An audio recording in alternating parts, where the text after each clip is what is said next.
Bienvenido a todos y todas a esta segunda jornada virtual del Centro de Transparencia con un enfoque en métricas de adaptación. Espero que todos puedan escuchar muy bien. Si tiene problemas con esto, se pueden escribir en el chat y lo podemos ver si podemos solucionar. Mi nombre es Per Bretlind y soy del UNEP-DTU Partnership. Yo estoy basado aquí en Panamá, en la oficina regional del ONU Medio Ambiente y trabajando en el Centro de Transparencia Climática. Y hoy tengo el placer de moderar esta jornada.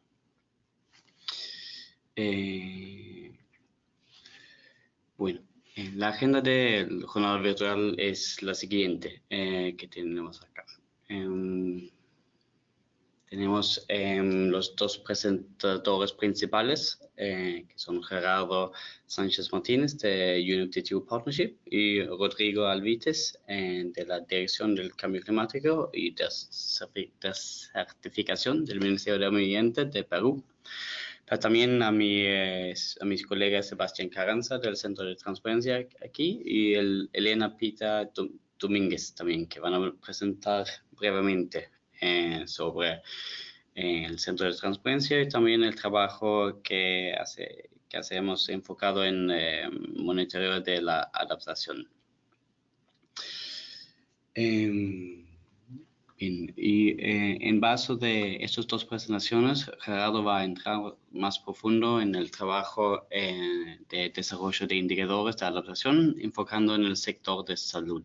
Y al final, Rodrigo nos va a dar esto en más contexto en Perú y al final también tenemos planeado una sesión de interacción con preguntas o comentarios por parte de ustedes, los participantes de esta jornada. Y con esta agenda bastante llena, no hay mucho espacio para mí. Yo voy a pasar la palabra al primer presentador, Sebastián Carranza. Aquí. Bueno. Bueno, buenos días para todos y para todas. Me uno al saludo de mi colega Per. Yo brevemente les voy a contar cuál es el trabajo que hacemos desde ONU Medio Ambiente y nuestro partnership con UNEP-DTU. En el Centro Regional para América Latina y el Caribe tenemos la responsabilidad de trabajar en la promoción e implementación del marco reforzado de transparencia del Acuerdo de París, en particular lo referente al artículo 13. Nuestro trabajo parte de la identificación de los retos que tienen los países en la región para medir, monitorear e informar eficazmente el progreso realizado en el marco de la implementación de sus NDCs. Entendemos que después de las decisiones más recientes tomadas en la COP24, son muchos y muy grandes los retos de implementación del marco reforzado, y es por esta razón que ONU Medio Ambiente y UNEP-DTU están enfocados en apoyar a los países a través de diversas iniciativas de cooperación en transparencia para avanzar eficazmente en la implementación de este artículo y aquellos otros relacionados con la contabilidad de las metas del Acuerdo de París, las denominadas NDCs, y aquellos instrumentos de financiamiento vinculados también a su implementación. Destacar que nuestro trabajo parte de la identificación de retos comunes en la región, a partir de la experiencia que hemos tenido en la implementación de iniciativas como los CBIT, los Capacity Building Initiative on Transparency, y los ICAT, hemos identificado que en la región hay unas carencias importantes en relación con el entrenamiento constante y sostenido de los equipos de gobierno, la implementación y uso de herramientas tecnológicas para el personal técnico en estas instituciones, una alta rotación de personal y la ausencia de estrategias de largo plazo como un instrumento común a todos los países. De igual manera, identificamos una falta en la construcción de política relacionada con transparencia y la generación de regulación derivada de estas políticas. En segundo lugar, destacamos que es importante trabajar en un lenguaje unificado en relación con cambio climático, en particular con aquellas con aquellas iniciativas que tienen que ver con la inversión pública y privada, una importante vinculación de los ministerios de Hacienda y Finanzas, así como del sector privado, siendo estos dinamizadores de las inversiones en cambio climático, y finalmente poder hacer del marco reforzado de transparencia un instrumento a través del cual se pueda incrementar la ambición, no solo a nivel financiero de inversiones, sino también la ambición a nivel de mejora de data y de incremento de nuestras metas, buscando suscribirnos dentro de los llamados que se han hecho globalmente en relación con mantenernos debajo de los 1.5 grados y 2 grados. En términos generales, ese es nuestro trabajo. Estaremos muy atentos a recibir sus preguntas, dudas, y desde Panamá, Per y yo estamos muy atentos a cualquier duda que pueda surgir de ustedes a lo largo del webinar o más adelante. Muchas gracias, Sebastián, por esta breve introducción. Y bueno, con esto voy a pasar la palabra a nuestra colega Elena Pita, acá, que es oficial del programa de aquí en ONU Medio Ambiente. Sí.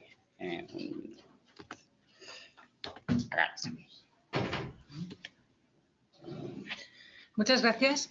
Buenos días a todos y bienvenidos a este webinar.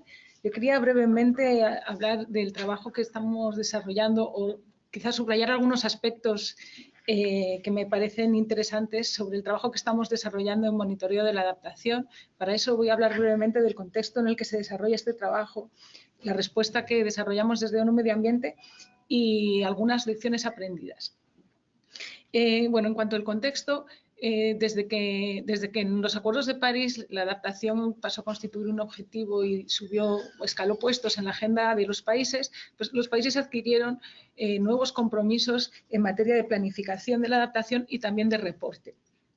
Desde entonces, hasta ahora, lo que yo querría subrayar del contexto es quizá la urgencia de la lucha contra el cambio climático, que se ve reflejada en la necesidad de aumentar la ambición de los índices en mitigación, pero también en todo lo relativo a la acción acelerada en adaptación y la necesidad de adoptar medidas urgentes y lo que esto conlleva, que es medir su efectividad.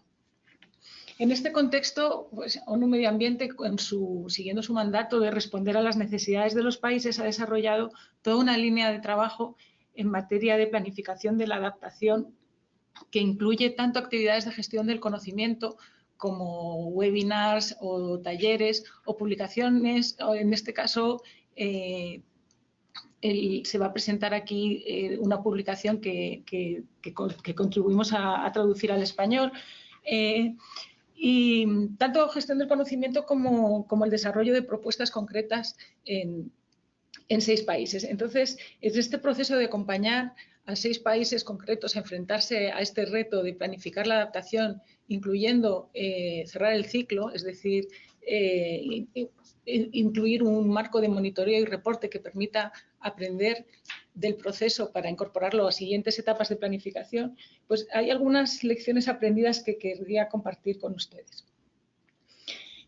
Por una parte, mi primera reflexión estaría relacionada con el reto de la integración de la adaptación en las estrategias de desarrollo sostenible. Muchos países se enfrentan a la tarea de entender qué significa en su contexto, qué es el desarrollo sostenible y resiliente, qué es lo que ha cambiado en un contexto de cambio climático. Por una parte, esto implica tener en cuenta información climática para poder incluir este aspecto de resiliencia a la hora de tomar las decisiones cuando se planifica, pero también implica hacer las cosas de manera diferente. El contexto climático es distinto, por lo tanto el tipo de acciones muchas veces tienen que ser diferentes, lo cual nos crea un espacio para la innovación que hay que tener en cuenta. Y que es un reto, pero también puede ser una importante oportunidad. Respecto a la innovación, esta no incluye solamente los aspectos tecnológicos de la innovación, como pues, la utilización de drones o de sistemas de regadío eficiente, etcétera, sino también incluye otros aspectos más de tecnologías blandas, como por ejemplo estos marcos de medición y de monitoreo que nos van a ocupar hoy durante el webinar. Y lo importante de estas trayectorias de desarrollo sostenibles y resilientes es que hay que medirlas. Hay que medirlas para saber que avanzamos por el buen camino, que no estamos emprendiendo trayectorias de maladaptación y también, como decía anteriormente, para aprender del proceso, porque estamos en un contexto diferente y, por tanto, las lecciones aprendidas tienen mucho interés para ir mejorando sobre la marcha, aprendiendo desde la experiencia. Un segundo mensaje o reflexión que también está sobre la mesa y que continuamente durante los proyectos que hemos estado desarrollando es el factor escala y el factor intersectorialidad. La adaptación es local y específica al contexto y, por tanto, la medición, y esto supone unos retos para medir las medidas de adaptación, porque en los países yo creo que hemos sido bastante exitosos midiendo proyectos y hay indicadores de adaptación muy valiosos y muy bien desarrollados en los proyectos. El reto que se presenta actualmente es cuando aumentamos la escala y tenemos que pasar a medir la adaptación a un nivel local o incluso nacional. Y también entre sectores. Muchas veces hay que medir cosas muy diferentes y el factor de la intersectorialidad se presenta como otro de los retos a discutir. Bueno, por último, y para terminar con mi breve introducción, el tercer aspecto que querría señalar es que todos estos retos suponen una oportunidad para la cooperación sur-sur y para el intercambio entre países. Así lo reflejaron los ministros de Ambiente de América Latina y el Caribe en el foro de ministros que se celebró en Argentina a finales del año pasado, en octubre de 2018, y que incluyeron en su decisión sobre cambio climático el interés de intercambiar experiencias y de cooperación sur-sur y específicamente subrayaron los aspectos de planificación y monitoreo de la adaptación. Yo creo que esto es un indicador de la importancia del asunto y, sin más, creo que voy a parar aquí y les dejo con la siguiente presentación que va a profundizar en estos y en otros retos. Muchas gracias. Muchas gracias, Elena, por breve introducción del trabajo de UNO Medio Ambiente y también especialmente en adaptación. Y bueno, con esto, como Elena dijo, vamos a pasar a la presentación de Gerardo Sánchez Martínez, asesor senior de UNEP-TTO Partnership, y lo vamos a realizar desde mi pantalla también. Sí, hola Gerardo. Hola, ¿ya está mi pantalla compartida? Sí.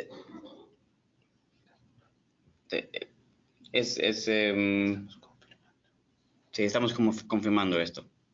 Vale. Sí, es mi pantalla que es compartida, entonces lo hacemos de mí. Pero vos, adelante, por favor.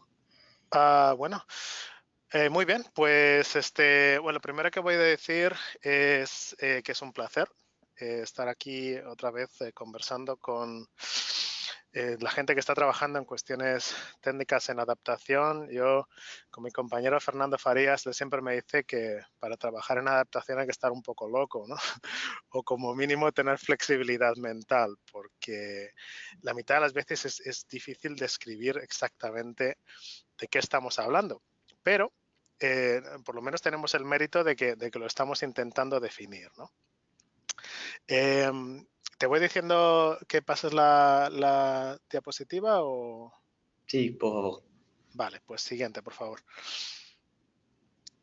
Entonces, hoy voy a decepcionarte, Per, hoy no voy a hablar de salud.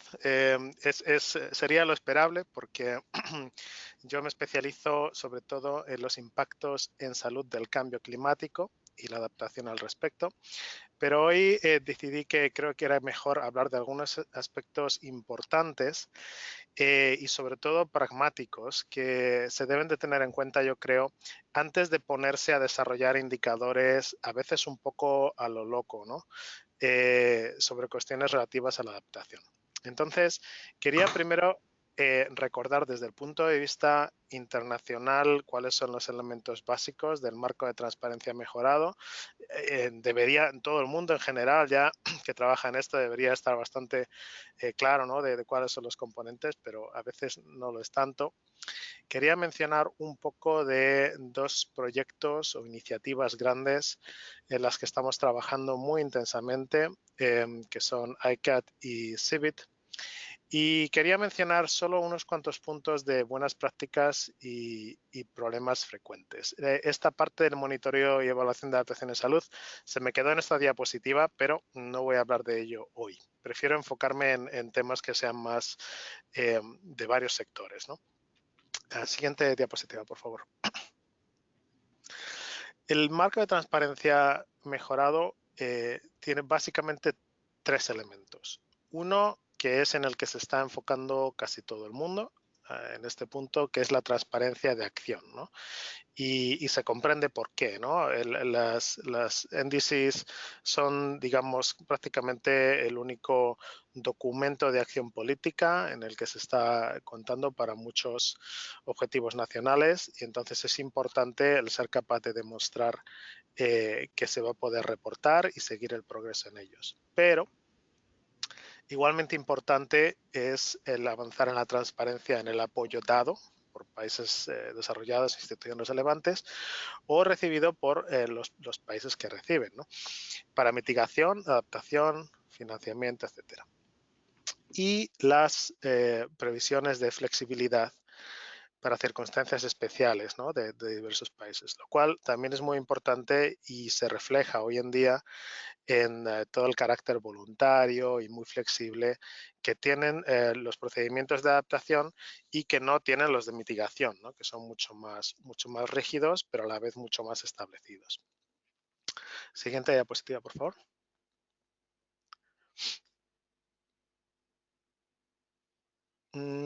Entre los requerimientos del marco de transparencia mejorado hay muchos criterios que yo creo que son muy lógicos, ¿no? El de prevenir la atribución, el de transparencia, exactitud, pero yo creo que hay uno que no se está teniendo mucho en cuenta a nivel nacional y que yo quiero insistir mucho en ello, que es el de evitar las cargas innecesarias a las partes, ¿no?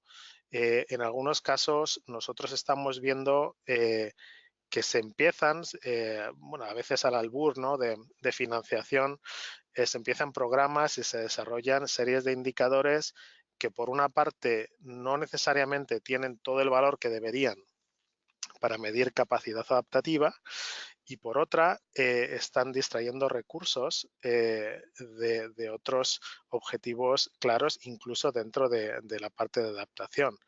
Entonces, esto es fundamental y voy a hablar un poquito más de ello después.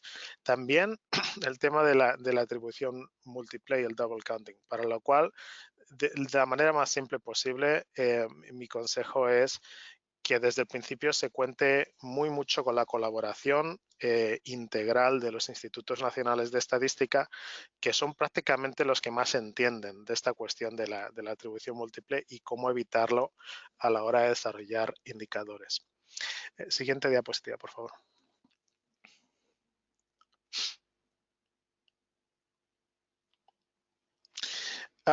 En términos de consideraciones generales, como ustedes saben bien, los vehículos clave de información en adaptación son todos voluntarios. A día de hoy, adaptación, el progreso se puede comunicar tanto en comunicaciones nacionales, en NDCs, en NAPS, que no es un vehículo de información, pero también puede usarse, y por supuesto, las comunicaciones de adaptación. Estamos viendo en ese sentido necesidades similares en muchos países, también en países en contrapartes, ¿no? de América Latina, a la hora de la necesidad de desarrollar contenidos de información, reportar de manera coherente y sistemática, implementar los sistemas básicos del flujo de información, y esto después veremos un poco las prioridades que los países están estableciendo, ¿no? Sobre todo, por ejemplo, en el proyecto CIBIT. y también la formalización de metodologías y estandarización de procedimientos, lo cual es particularmente complicado en el tema de adaptación, pero creo que se está avanzando bastante. Es importante, yo creo, para las contrapartes nacionales que estén trabajando en adaptación, comprender y, digamos, tener muy en cuenta atentamente las partes de las modalidades, procedimientos y directrices aprobadas en Katowice que son de relevancia en adaptación. Es decir, no es solo el anexo 4, sino que hay diversas partes de los MPGs que son de relevancia en adaptación y que se pueden utilizar y darán solidez, ¿no?, a las comunicaciones en adaptación. Quería mencionar dos ejemplos interesantes de programas de apoyo a transparencia en que UNEPROLAC y nosotros también estamos involucrados en CBT ICAT. Siguiente diapositiva, por favor. Los cuales son dos iniciativas bastante grandes con diversas fuentes de financiación y ambas enfocadas en desarrollar capacidades. En parte, en el caso de ICAT, en base a herramientas y guías, la financiación de ICAT también es menor que la de CIVIT. Hay a día de hoy, más de eso creo que son 45 países a mayo de 2019 involucrados y en América Latina y el Caribe 12 países involucrados en distintos estadios, ¿no? En la mayoría, algunas actividades han comenzado. La gran mayoría de las actividades comenzarán a finales de este año y el que viene. En el caso de CIVIT, que tiene que ver con también construcción de capacidades, la fuente de los fondos es JEF y por tanto viene con, digamos, las particularidades, ¿no?, del JEF. A mayo de 2019 hay 14 países en América Latina y el Caribe involucrados en distintos estadios. Perú es uno de ellos, en el cual yo también estoy colaborando en el proyecto y Rodrigo después nos va a mencionar el muy interesante y muy sólido trabajo que han hecho desde el punto de vista institucional y metodológico. Hay una buena coordinación en general entre CIVIT y ICAT y esta está ocurriendo a nivel de país, lo cual yo creo que es muy positivo, ¿no? Siguiente transparencia.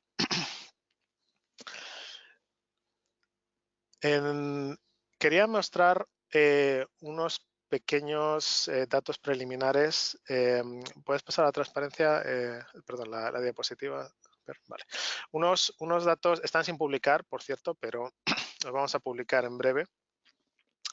Lo que ven aquí son las prioridades que los 39 países que han hecho una propuesta de CIVIT al JEF, las prioridades que han establecido en sus programas.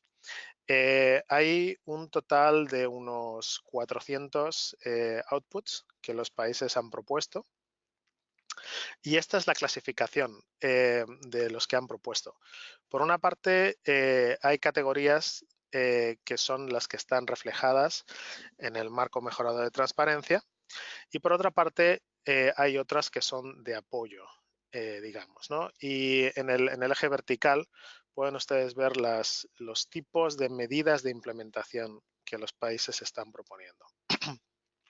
Esta información viene de los documentos de propuestas de proyectos, la gran mayoría de los cuales ya están aprobados por el JEF.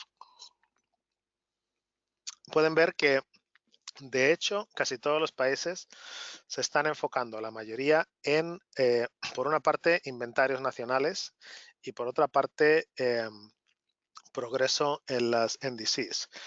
Esto no es ninguna sorpresa. La gran mayoría de las actividades relacionadas con reporte, transparencia, monitoreo y verificación han sido siempre relacionadas con mitigación, porque por una parte eran más obligatorias y por otra tienen la ventaja de las métricas, ¿no? Pero creo que manda el mensaje de que también muchos países que han hecho de la adaptación su bandera en las NDCs, sin embargo, no lo están priorizando a la hora de pedir dinero para implementar esos elementos de transparencia. Eso por una parte. En la siguiente diapositiva ponemos la lupa en América Latina y el Caribe, donde muchos de los países ya sí tienen sistemas de compartir información sobre emisiones más avanzados, y entonces el enfoque se vira un poco hacia los NDCs, ¿no? Es la categoría donde hay más outputs propuestos por los 12 países de América Latina involucrados en el CBIT. Y en este caso, en la región de América Latina y el Caribe, sí hay una representación de outputs relativos a impactos del cambio climático y adaptación, aparte de todos los mecanismos institucionales necesarios para esos sistemas, ¿no? Como herramientas centralizadas de manejo de datos, transferencia de conocimientos, etcétera, ¿no? Siguiente, por favor. Una cuestión clave en transparencia y en adaptación, y esto lo digo siempre, ¿no? Cuando uno lee, digamos, el lenguaje del Acuerdo de París, hay como una especie de impresión de que los datos están ahí y, digamos, no es que no se quiere ser transparente, ¿no? Pero en la realidad lo que estamos viendo es que el estadio de la capacidad de informar es muy temprano en muchos lugares, ¿no? Algo menos en muchos lugares de América Latina, pero en general está en estadios muy tempraneros. Es difícil medir y reportar progreso en adaptación por varias cuestiones. La primera es que, al revés que en mitigación, no tenemos una métrica cuasi universal, ¿no? En mitigación tienen esto y hay una tendencia siempre de comparar adaptación y mitigación en cuestiones de métricas, lo cual no tiene ningún sentido. Tenemos un problema de definiciones universales donde es difícil distinguir en la práctica adaptación de desarrollo y ni siquiera está claro que queramos hacerlo. La cosa es cómo manejarlo desde el punto de vista práctico.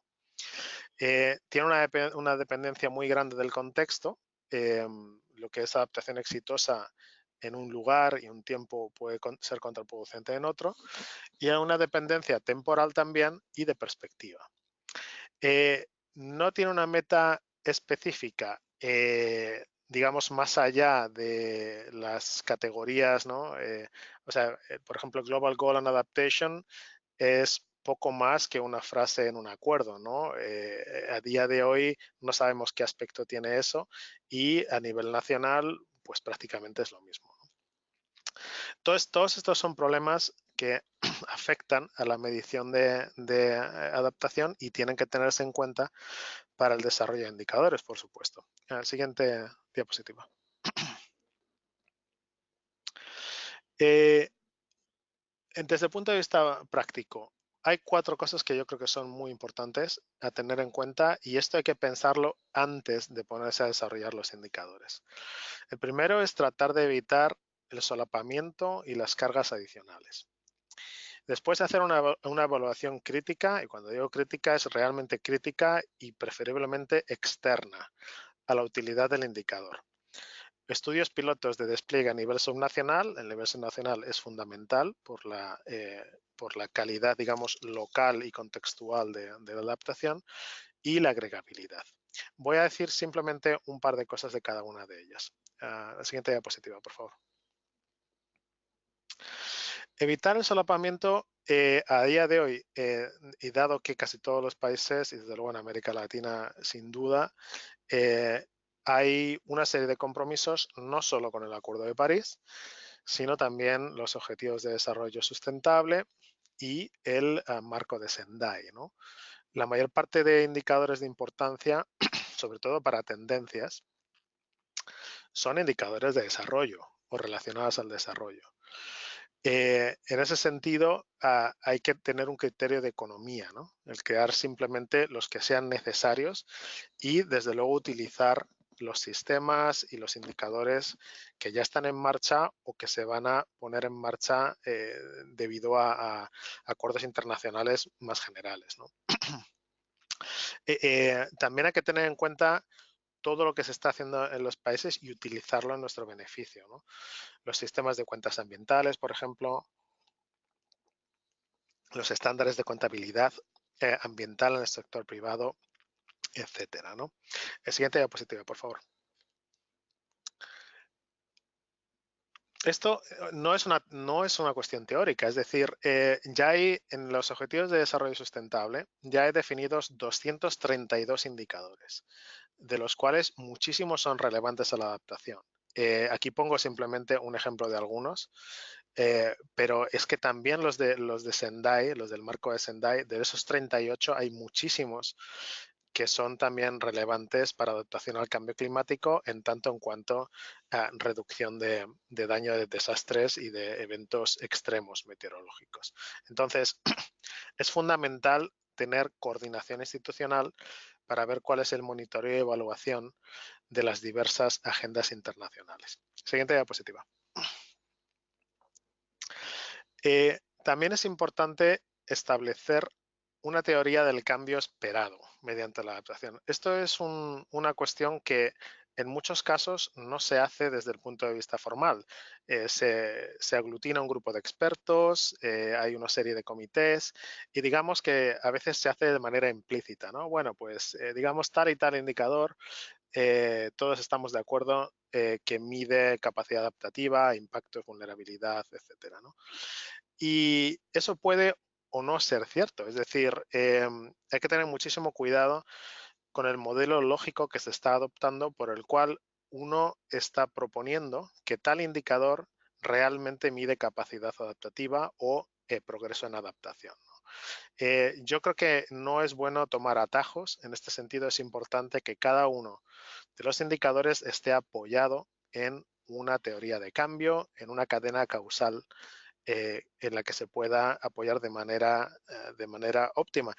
Si no, se corre el riesgo de estar haciendo no solo un montón de trabajo que no tiene sentido, sino que probablemente nos lleve en la dirección equivocada. Siguiente diapositiva, por favor. Otra cosa importante a la hora de desarrollar indicadores es la cuestión de la agregabilidad.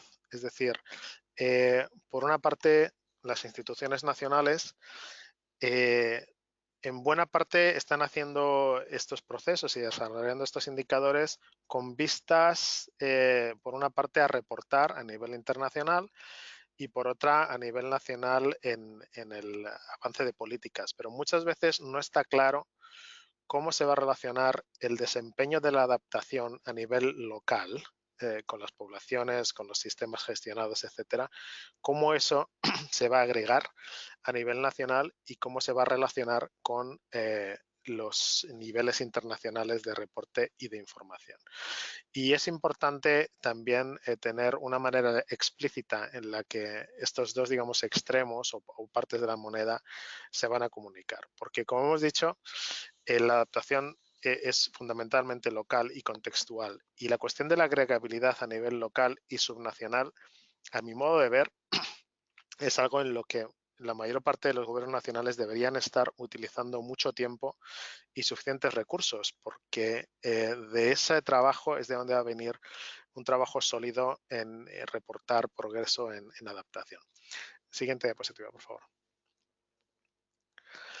A nivel subnacional, el despliegue de indicadores es fundamental. Esto es solo que yo creo que los compañeros de Perú están haciendo muy bien. Están socializando muy bien con instituciones a nivel subnacional. Han involucrado a las contrapartes lo antes posible. Les han capacitado, han asignado recursos. Hay estudios piloto y hay más planeados para observar la viabilidad de la recogida y el manejo de información, así como el control de calidad. Es decir, si se hace, digamos, todo un sistema de indicadores en el cual no se han hecho estudios pilotos de cómo de operativos son en la práctica, eso es en general una mala idea. Debería ser un proceso más bien iterativo en el cual se proponen los indicadores, se hace un test a nivel subnacional y después se revisan. Como digo, el tomar atajos en este momento en concreto probablemente no es una buena idea. Y luego hay que tener en cuenta también y hacer un esfuerzo de que haya coherencia entre los indicadores de los planes subnacionales, de los cuales hay muchísimos, también en América Latina y cada vez más, y la coherencia de esos indicadores con los planes nacionales, a su vez. En general, al menos una parte de ellos, la parte de las tendencias, digamos, más agregable, debería ser muy, muy coherente o idealmente la misma. Siguiente diapositiva, por favor. En el terreno, lo que estamos viendo es que en ausencia de marcos universales, diversos agentes están desarrollando sus propios sistemas. No está muy claro lo que se va a poder reportar en el Global Stocktake y las modalidades, procedimientos y directrices por ahora han aportado solo un menú de posibles contenidos. Hay que aceptar, yo creo, lo inadecuado de indicadores sintéticos universales, ¿no? En la práctica se puede usar un núcleo duro de, por ejemplo, años de vida ajustados por discapacidad, costes y beneficios económicos, etcétera, pero tiene que haber un fuerte componente de indicadores contextuales, los cuales deben ser idealmente co-creados con actores claves locales en el terreno y debe también involucrarse al sector privado de una forma fundamental. Al final, la mayor parte del coste de la adaptación va a recaer en el sector privado, en las familias, en las empresas, y esto tiene que reconocerse, ¿no? Y como decía antes, creo que es una buena idea dedicar tiempo a formalizar la teoría de cambio antes de ponerse al trabajo de los indicadores. Siguiente, por favor. Algunos documentos relevantes, y esto es lo último con lo que quería comentar. Creo que es importante leerse con atención, y esto lo digo con mucho énfasis, la decisión de la COP relativa a adaptación en modalidades, procedimientos y directrices. No es solo el anexo 4, hay muchas otras partes que también son importantes y que pueden dar flexibilidad. Nosotros hemos publicado dos documentos. Uno es el que se ha mencionado de sistemas de medición de la adaptación, perspectivas. Ahí ustedes podrán encontrar diversas perspectivas, ejemplos útiles también. Pero también quería mencionar el documento que publicamos en 2015, también en español, sobre buenas prácticas para el diseño e implementación de sistemas nacionales de monitoreo para adaptación. Y las lecciones de práctica, digamos, emergente en Europa para indicadores de adaptación. Creo que este es un documento muy interesante porque trae un montón de ejemplos nacionales que pueden ser interesantes. Y todavía no publicado, está ahora mismo en el proceso, pero el Adaptation Gap Report de este año se va a enfocar en el Global Stocktake y por tanto creo que va a enfocarse en cuestiones que son de muchísima importancia para la gente que esté trabajando en reportar y medir y en métricas de adaptación. Creo que esto es todo por hoy, pero estoy deseando escuchar los comentarios y preguntas después en el coloquio. Muchas gracias. Muchas gracias, Gerardo, por esta presentación. Es correcto que me siento un poco decepcionado que no hablaste de salud, pero también era muy interesante esto. Entonces, muchas gracias por esto. Y con esto estamos listos de ver cómo se están desarrollando este trabajo en Perú.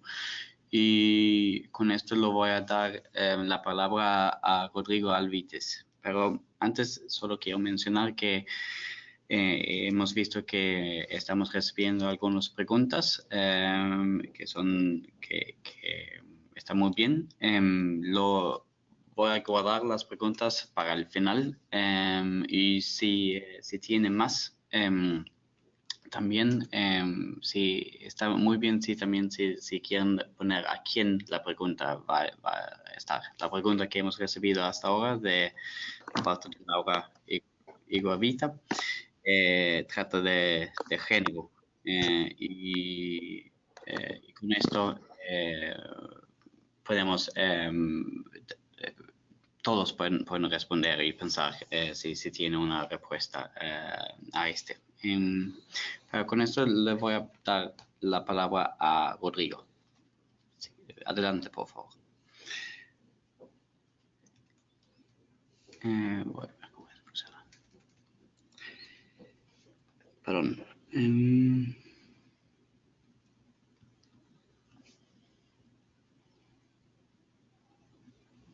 Rodrigo, ¿estás aquí?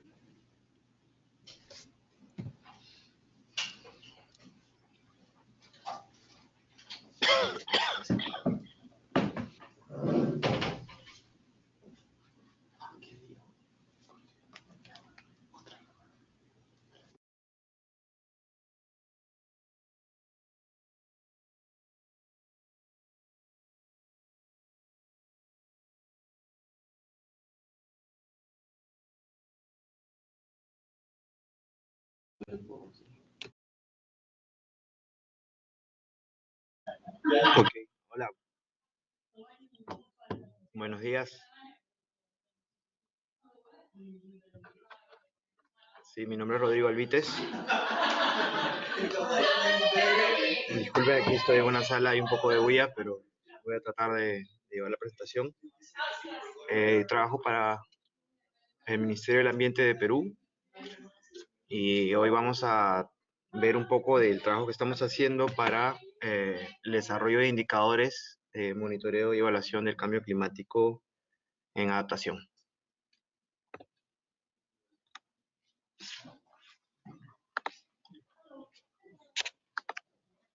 Bueno, básicamente la presentación tiene 3 momentos. Uno, vamos a explicar la metodología en la elaboración de la ficha de indicadores, que es el trabajo que hemos estado sosteniendo en este último año.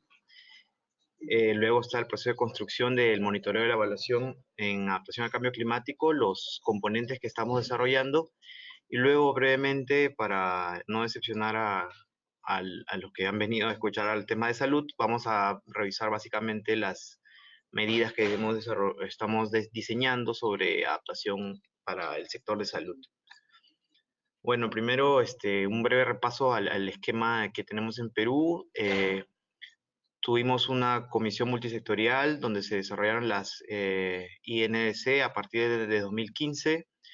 Luego tuvimos un grupo que siguió a que se llama el Grupo de Trabajo Multisectorial, que operó entre 2017 y 2018, en el cual se definen medidas de adaptación y mitigación al cambio climático. O sea, luego, nuestra NS, como muchos deben saber, y como otros países de Latinoamérica también, contempla aspectos de adaptación.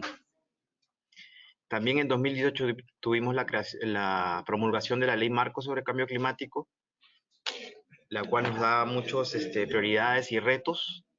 Y durante este año tenemos unos eventos que denominamos Dialoguemos, que son eventos de participación con diversos actores en diversos niveles, donde buscamos generar hojas de ruta y siguientes pasos para llevar a cabo las medidas que se han definido por el Grupo de Trabajo Multisectorial.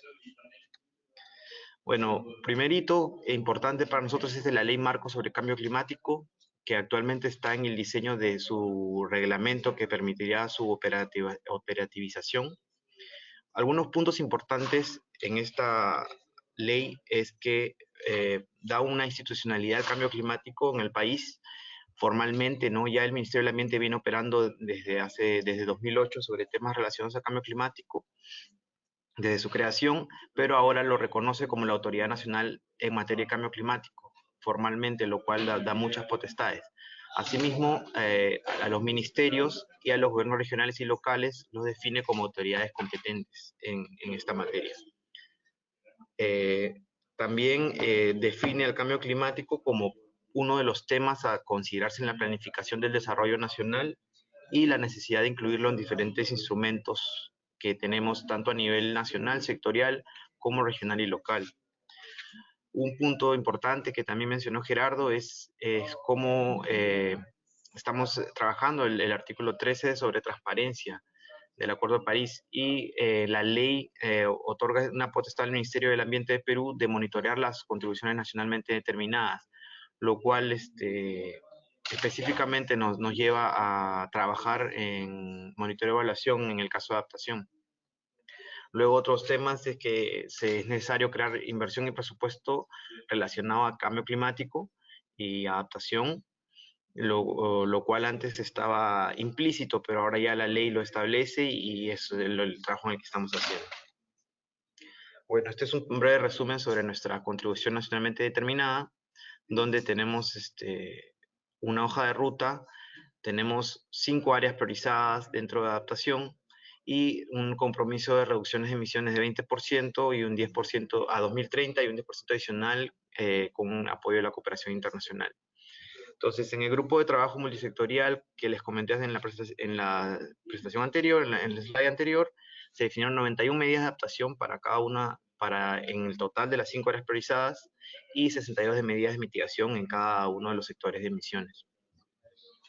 Bueno, ahora sí, esto es específicamente un resumen del proceso de construcción de monitoreo de evaluación para adaptación que se ha trabajado desde el año pasado a partir de este grupo multisectorial, donde básicamente se revisa el marco institucional de cada sector, quiénes son las entidades que están involucradas, se elabora una nota conceptual de cuál es la visión del sector incorporando adaptación, el árbol de problemas, se definen los productos y se llega a un primer nivel de indicadores a nivel de productos.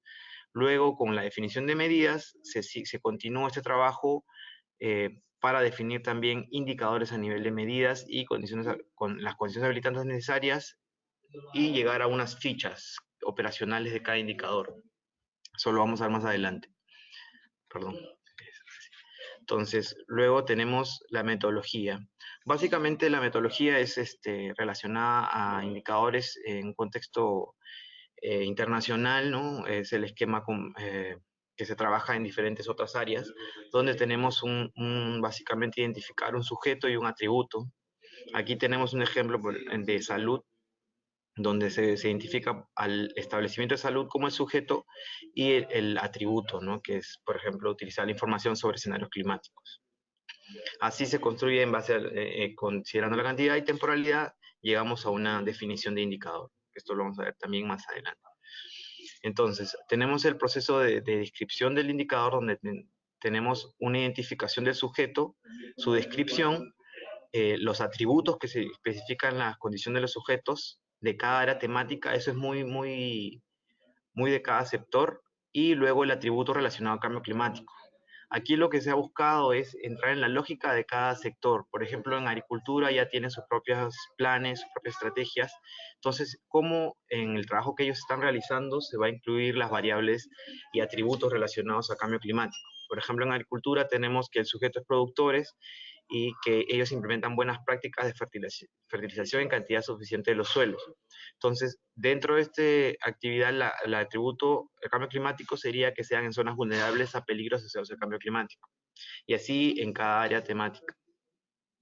Como las 5 áreas son agricultura, pesca, bosques, agua y salud. Luego, esta es la ficha de indicadores que no es creada solo para Perú, es que como la imagino muchos panelistas aquí o que están atendiendo el webinar tienen experiencia, es una ficha de indicadores básica, donde se determina el ámbito. En este caso el ámbito es a 2 niveles, como mencioné, es el nivel de producto de cada sector y el nivel de medida de adaptación. Luego tenemos el nombre y la definición, la justificación, la fuente de datos de donde vamos a obtener la información, la línea de base y las metas. Y luego, para cada uno de estos aspectos, nos basamos en las metodologías existentes para indicadores y en los lineamientos básicos, ¿no?, que existen, como por ejemplo, que el nombre del indicador sea conciso, que refleje lo que se quiere hacer, que sea claro, que no sea complicado, y así en cada uno de los ítems. Bueno, aquí en esta tabla tenemos un resumen de todos los indicadores que hemos desarrollado y que estamos trabajando. Por cada área temática tenemos cada componente, donde pueden ver, por ejemplo, ahora que estamos hablando de salud, tenemos 3 componentes en salud, donde está población, servicios de salud e infraestructura. Esos son los 3 sujetos que estamos trabajando. Y tenemos entonces un total de 46 productos y 91 medidas. Y bueno, tenemos así tenemos 137 productos y medidas, sin embargo tenemos 151 indicadores debido a que en algunas medidas tienen más de un indicador. Y sí, todo el proceso de monitoreo parte desde la problemática del sector, ¿no? O sea, lo que buscamos es abordar, responder a las problemáticas que ya tiene el sector desde cada uno de sus temas, como agricultura, pesca, y cómo la variable de cambio climático se introduce en la planificación y en el funcionamiento del Estado. Bueno, aquí tenemos un cuadro que representa las características de los indicadores, básicamente los principales sujetos, que son población, infraestructura, funciones, servicios, recursos, especies, ecosistemas y activos económicos, culturales y sociales. Por ejemplo, en el caso de salud, que está con el color gris, tenemos los sujetos van en relación a población, a infraestructura y los servicios, ¿no?, que son de salud. Esto está basado en el informe de grupo sectorial, el final de grupo multisectorial que ya les mencioné. Esto aquí resume todos los indicadores priorizando las zonas vulnerables. Como vemos, pesca, salud y bosques son de los que más han identificado zonas vulnerables, de los que más información también se tiene sobre vulnerabilidad. Y básicamente salud está en casi todas las regiones del Perú, ¿no? Por obvias razones y por ser una de las brechas permanentes del Estado, ¿no?, que tiene que solucionar. Luego ya entramos en el proceso de construcción del monitoreo de evaluación, donde nos enfocamos en este mismo esquema que mostré antes, pero ya desde la etapa de los indicadores a partir de las medidas, ¿no?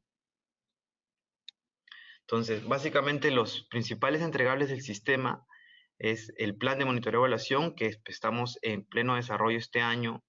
Esto, como saben y como ha mencionado también Gerardo, esto es un proceso vivo, ¿no?, que no termina, no tiene un principio ni un fin establecido, sino siempre está en constante mejora.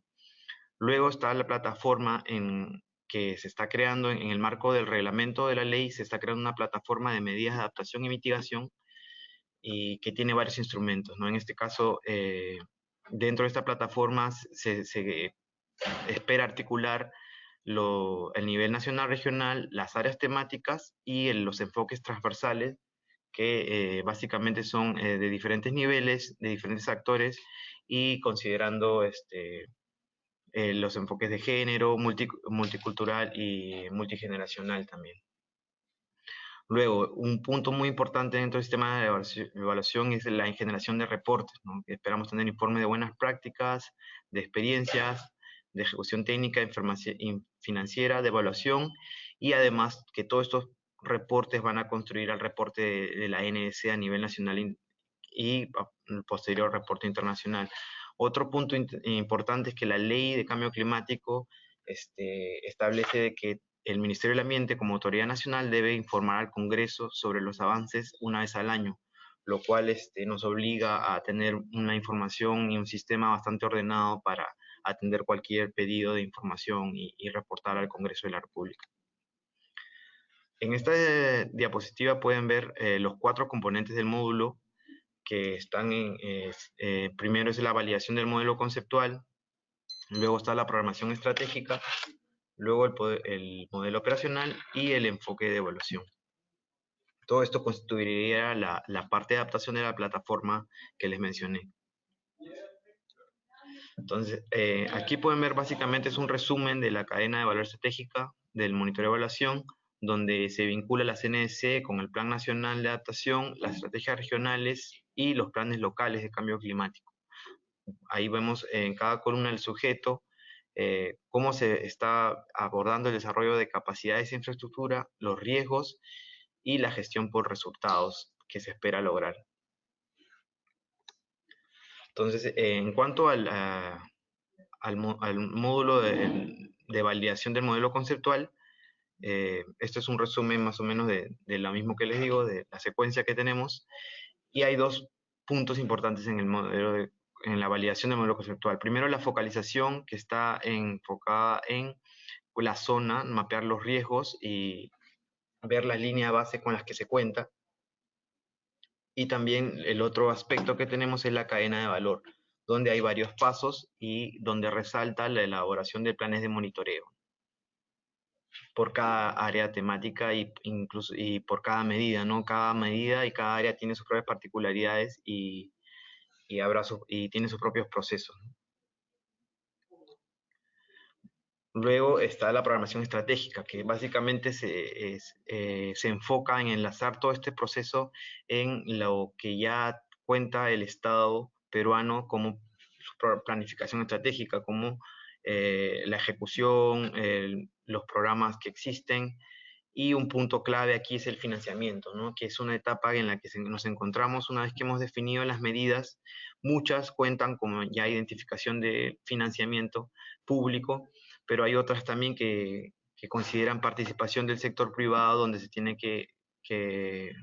estamos trabajando en la identificación de la fuente de financiamiento y elaborar documentos de proyecto para financiar estas medidas en el corto, mediano y largo plazo, ¿no?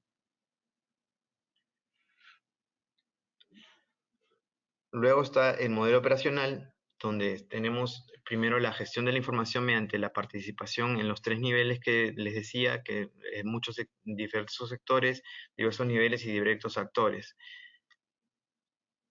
Aquí tenemos que enfocarnos mucho en el diálogo, en los trabajos de concertación y contar con informes sobre los acuerdos para cada una de estas medidas.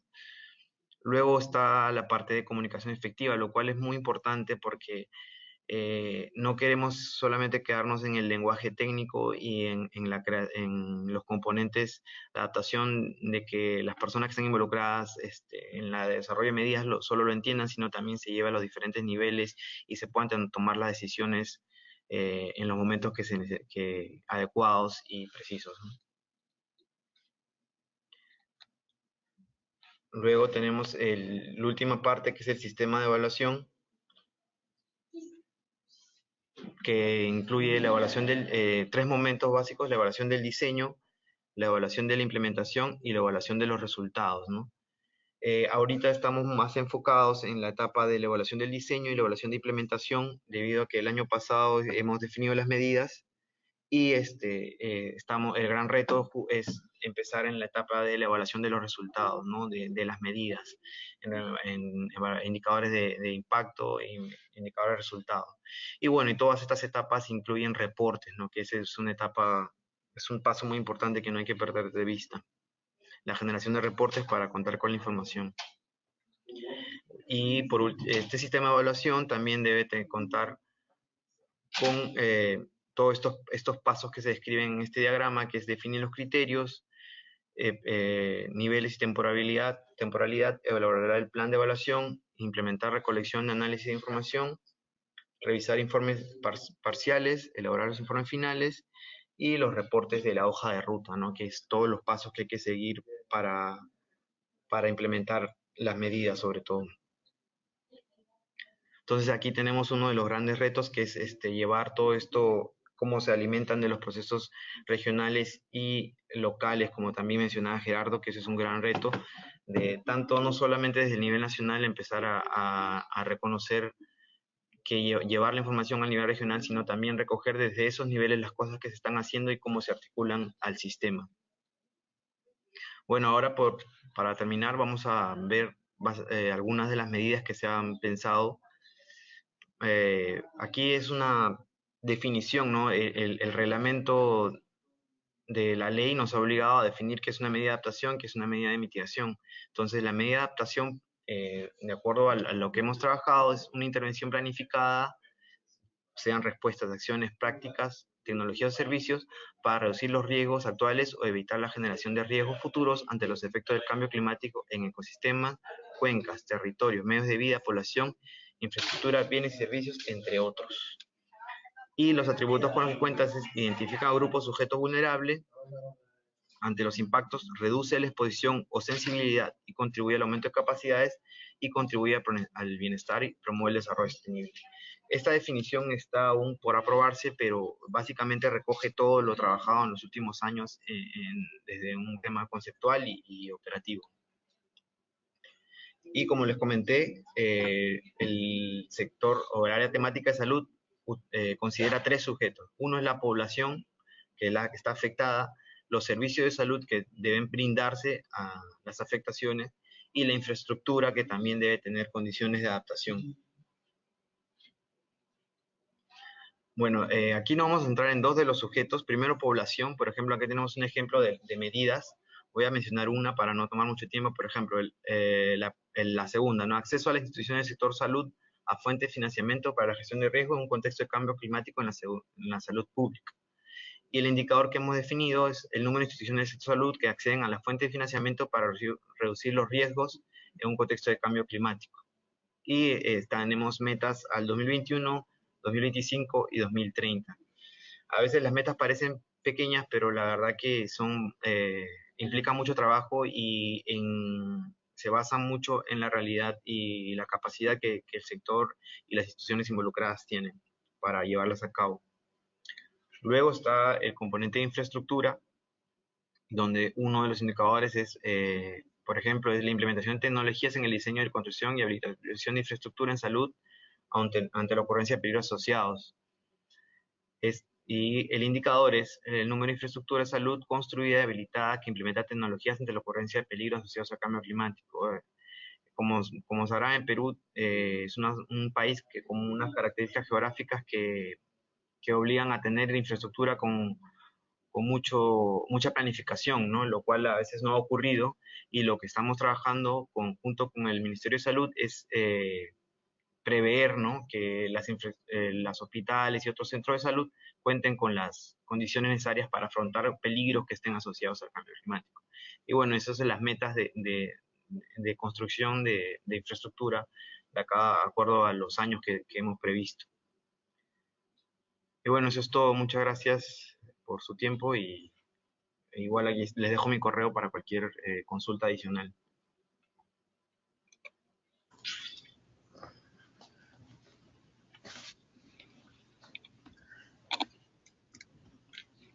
Muchas gracias, Rodrigo.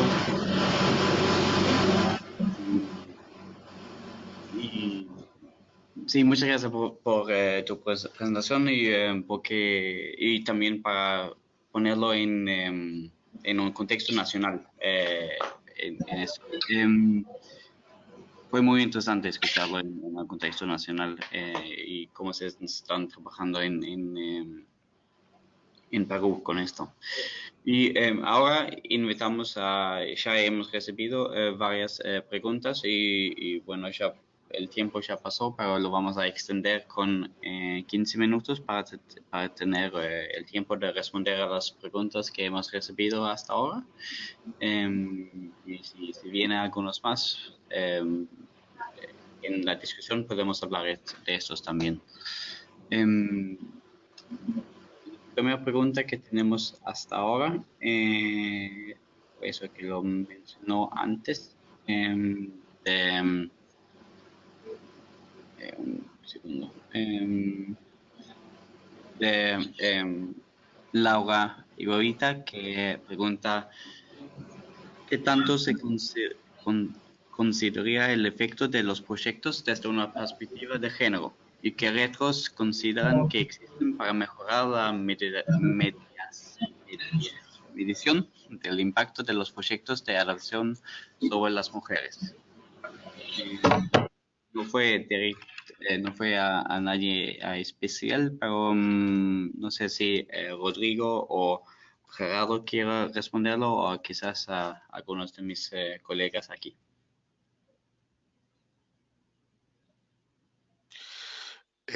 Hola, aquí Gerardo. Yo quería mencionar a ese respecto. Yo creo que depende un poco, digamos, de los incentivos en cada tipo de proyecto de actividades, ¿no? Por ejemplo, en la financiación que proviene del GEF,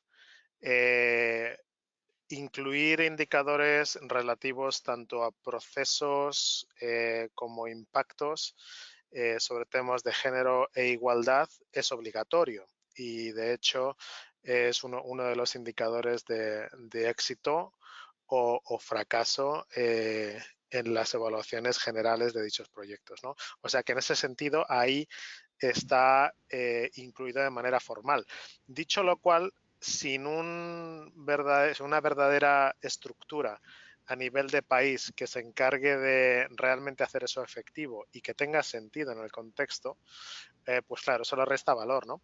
Pero, por ejemplo, en el caso de Perú y de otros proyectos, CIVIT, ICAT y otros que hemos visto en América Latina, sí, en casi todos ellos hay un punto focal designado de materia de género y cambio climático, cuyos inputs se reflejan al final en los indicadores, digamos, de resultados. Si no están ahí, lo que no esté en indicadores de resultados y no esté en los presupuestos, en la realidad no existe. Pero nosotros estamos viendo que sí se está insertando y se está haciendo de una manera efectiva, es decir, con los indicadores al final de resultados y de proceso y con un presupuesto asignado. O sea que estamos viendo progreso en ese sentido, pero claro, nuestra muestra es poco representativa en el sentido que son solo proyectos, digamos, de financiación internacional. No sé a nivel nacional qué otras cosas estáis viendo, otros compañeros panelistas pueden comentar. Bueno, muchas gracias, Gerardo. Rodrigo, si tienes algo para en esto, también puedes comentarlo más tarde. Y nos seguimos y agregar algunas preguntas más en esto. Perdón, adelante, Rodrigo. Gracias, bueno, en el caso de Perú, género ha sido uno de los enfoques que se ha incluido desde el comienzo de la definición de las medidas, y para eso hay un trabajo con el Ministerio de la Mujer y Poblaciones Vulnerables, que es el ente rector en estos temas en Perú, y como bien comentó Gerardo, es un análisis por medida, ¿no? Porque identificar la participación de las mujeres en cada uno de los sectores no puede ser de forma general, y se trabaja en cada una de las medidas, y para eso en este caso nosotros tenemos especialistas dentro del ministerio también que nos apoyan, pero el rol del Ministerio de la Mujer también es muy importante, y de dar acompañamiento desde la definición de las medidas. Yo creo que eso es lo clave, ¿no? No esperar a que la medida se implemente para empezar a incluir el enfoque, sino desde la definición. Gracias. Gracias, Rodrigo, para esto. Una pregunta que viene no parecido, pero en un tema que tiene que ver con las comunidades indígenas que hemos recibido de Luis Fuego McDonald, que es ¿qué directrices existen para la incorporación de las comunidades indígenas en la definición y operación de indicadores de adaptación? Sí, eso también está a ambos de ustedes.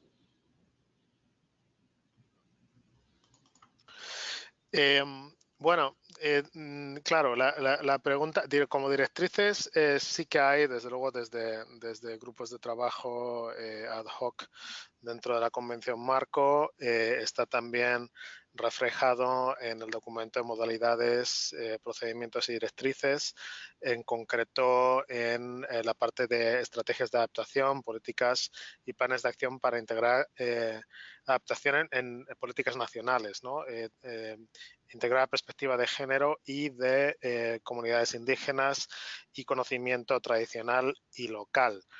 Ahora, el problema con esto es que como todo esto es voluntario, optativo y no tiene demasiado detalle, al final realmente depende de cada país cuánto énfasis le estén poniendo. Y yo estoy viendo en este caso y en este concreto ámbito, creo que una atención limitada por ahora en temas de adaptación, en el contexto de América Latina también.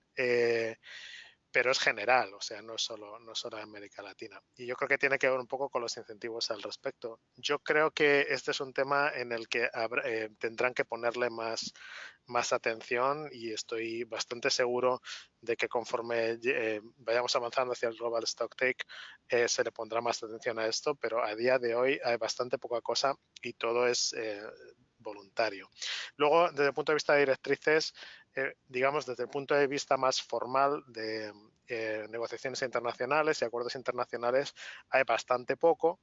Sí que hay toda una serie de literatura y, digamos, think tanks y organizaciones, ¿no?, como la OCDE, que han reflexionado al respecto, pero desde el punto de vista de algo que tenga legalmente una base sólida para poder accionar e implementar, no hay demasiado. Hay mucho desarrollo, digamos, teórico, pero digamos, como es todo desde el punto de vista optativo, ¿no?, y nacional y voluntario, pues realmente depende de la localización. Muy bien, gracias. Gerardo, a esto. Rodrigo, ¿tiene algo que quieras agregar a esto? Bueno, en el caso de Perú tenemos... Perdón, Rodrigo, te escuchamos no muy bien. ¿Me escuchan ahora? Casi no.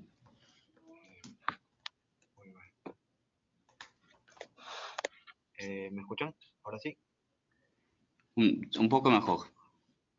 Sí, creo que está aquí el audio, pero básicamente comentaba que tenemos nosotros un centro de planificación nacional, lo que define algunas metodologías para indicadores donde generales, no específicos para adaptación, pero que los tomamos como base.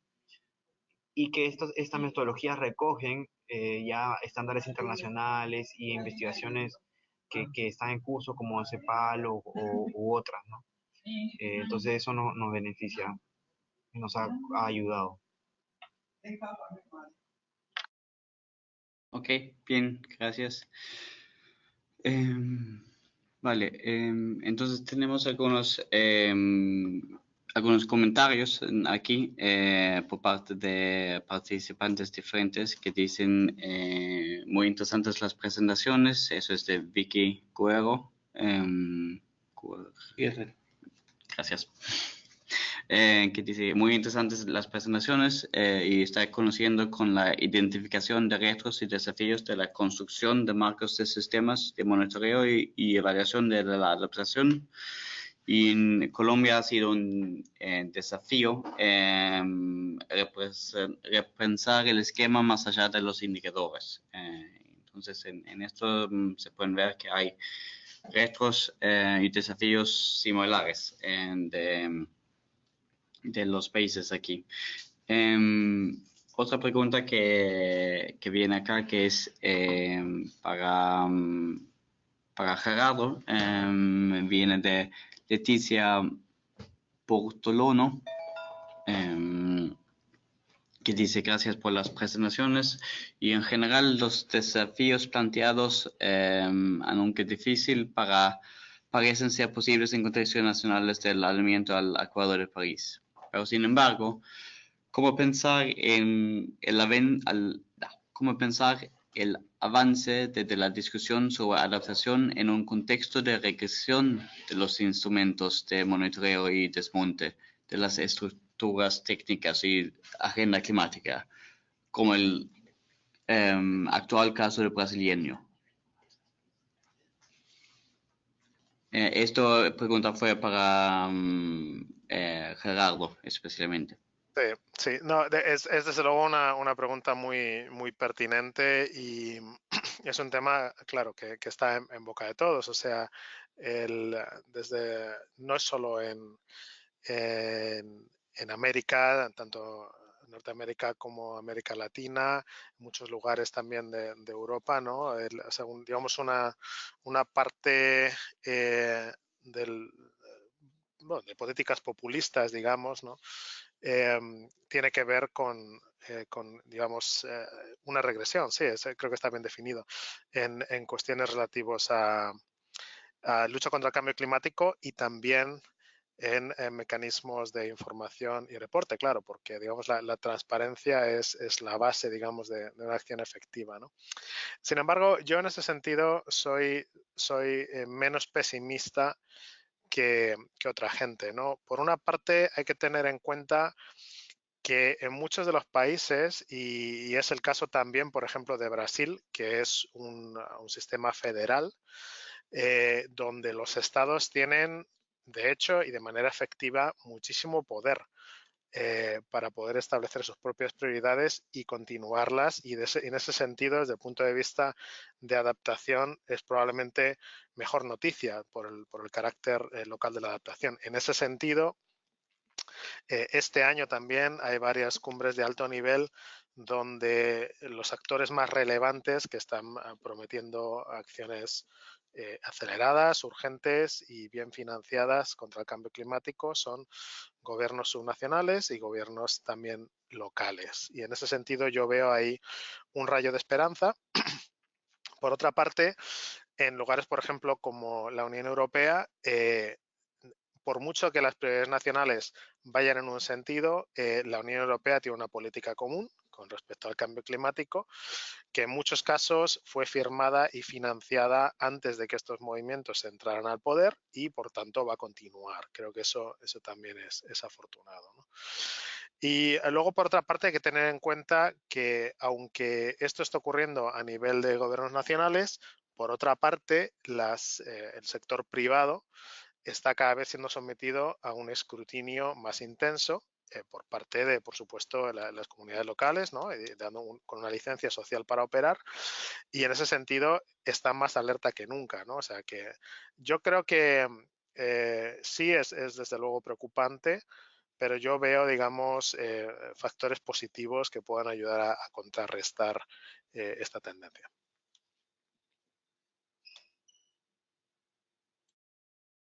Muy bien, gracias por esta respuesta, Gerardo. Yo sé que Rodrigo tiene que irse pronto, entonces voy a priorizar las preguntas a él. Y tengo una pregunta aquí que es para él, de Suriel Islas. Y dice, buen día, pregunta para Rodrigo de Perú. ¿Cuál es la fuente de la información usada para los indicadores presentados? ¿Implica una coordinación entre diferentes ministerios? Adelante, Rodrigo. Sí, implica una coordinación bastante alta. A nosotros nos benefició mucho este trabajo dentro del grupo de trabajo multisectorial que se creó y que involucraba a 13 ministerios y al Centro Nacional de Planeamiento de Perú. Y lo que se hizo fue generar grupos de trabajo dentro de cada ministerio, incluyendo incluso otros ministerios si es que el área temática lo consideraba, como por ejemplo agricultura o salud, y se generan mesas de trabajo donde se analiza la información disponible. Es importante aquí involucrar a las oficinas de estadística, a las oficinas de planeamiento de cada institución, incluso a las de presupuesto, que son las que manejan la mayor parte de la información. Y sobre esa información es que se establece una línea de base, ¿no?, para que plantear los indicadores y los productos. Y sí, eso básicamente, la coordinación entre sectores y instituciones es clave. Gracias. Muy bien, gracias, Rodrigo, para esto. Entonces, seguimos acá con las preguntas y por ahora voy a cerrar para más preguntas. No hemos recibido ninguna en los últimos 5 minutos, pero está solo para que podamos cerrarlo en este. Estaba muy bien que recibimos muchas preguntas. Perdón. La próxima pregunta es de Bruno Condori. Perdón por mi pronunciación de los nombres, pero estoy mejorando. En agricultura, la fertilización es una práctica que se da con o sin cambio. ¿Cómo se diferencia cuánto de la práctica fertilización es debido al cambio climático como indicador. Gracias. Eso, a Gerardo o Rodrigo, alguien de ustedes. Y Rodrigo, me avisas cuando tienes que irte. Gracias, Per. Creo que es una muy buena pregunta y como bien comenta el compañero, es una práctica que se genera sin o con cambio climático. El tema aquí es la focalización, ¿no?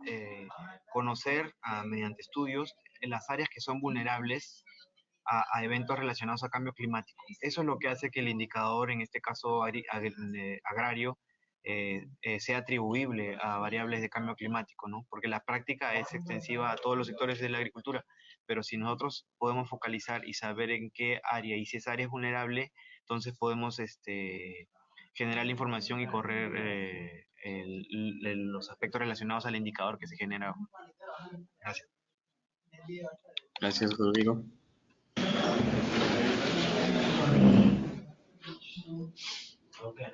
Muy bien.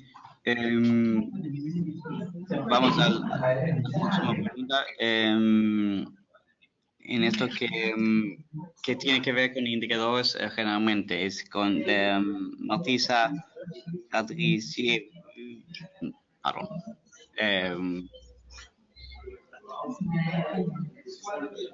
Sí, Marticia Chadrive, perdón por la pronunciación, pero estoy tratando. Tanto en los indicadores como en las metas sería necesario tener una línea de base. Por ejemplo, en el caso de Perú y el número de hospitales que consideran el cambio climático, el de base, el número solo sin conocer el universo, no dejan ver el esfuerzo o progreso que significa.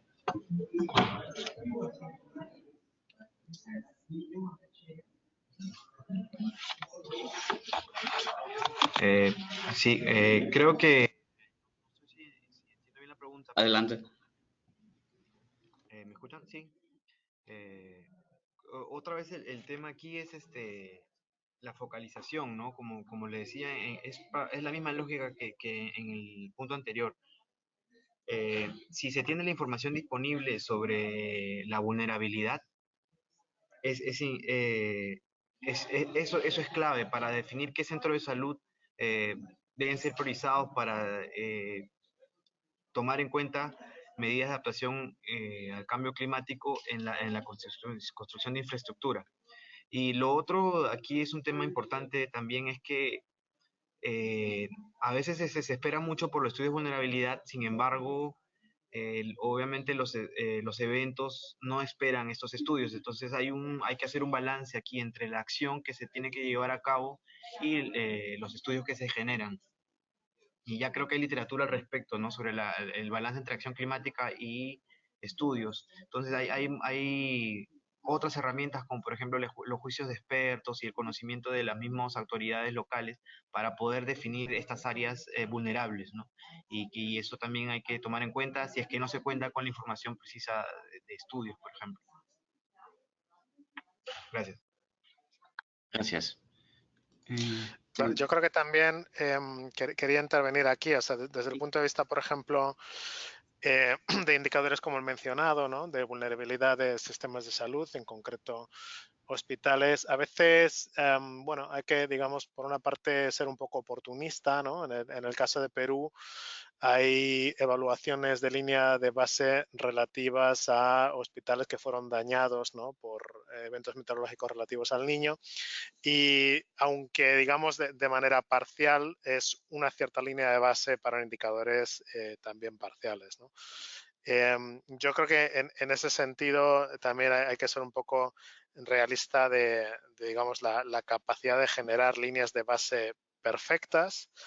Pero bueno, yo creo que, digamos, el objetivo es ser lo mejor posible, ¿no? Y en ese sentido, como siempre digo, hay que, digamos, ser oportunista y eficiente y tratar de aprovecharse de todas las actividades que se hayan hecho, si es que se pueden utilizar realmente para medir capacidad adaptativa. Y bueno, un saludo para Maritza, con la cual estamos trabajando en cuestiones de adaptación en Chile también.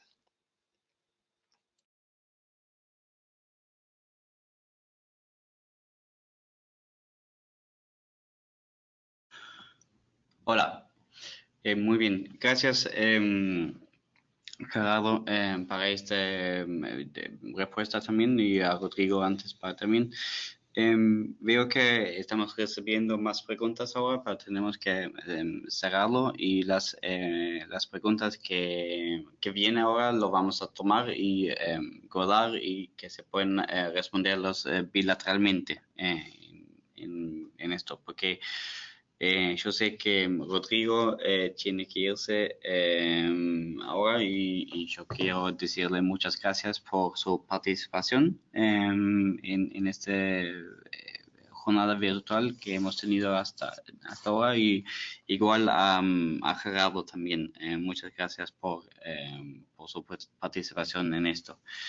Entonces, las preguntas que quedan lo vamos a responder bilateralmente. Hemos recibido otras preguntas y las presentaciones lo vamos a compartir y sí, lo vamos a compartir. Toda la jornada ha sido grabado, que va a ser que se pueden escucharlo otra vez si se quiere, o partes de esto si se quiere, y va a ser posible accederlo a través de la página de web del Centro de Transparencia en los próximos días. Y bueno, generalmente la idea de estos jornadas es tenerlo mensualmente en temas diferentes relacionados con transparencia y esas áreas son desarrollándose rápidamente en la región, ¿okay? Y queremos hacer nuestra parte de facilitar un intercambio entre las partes interesadas en esto. Y fue en el ámbito de eso que hemos hecho esta segunda jornada virtual. Entonces, gracias a todos y que todos tengan un muy buen día. Muchas gracias, un saludo a todos. Gracias a todos. Saludos. Muy bien, chao.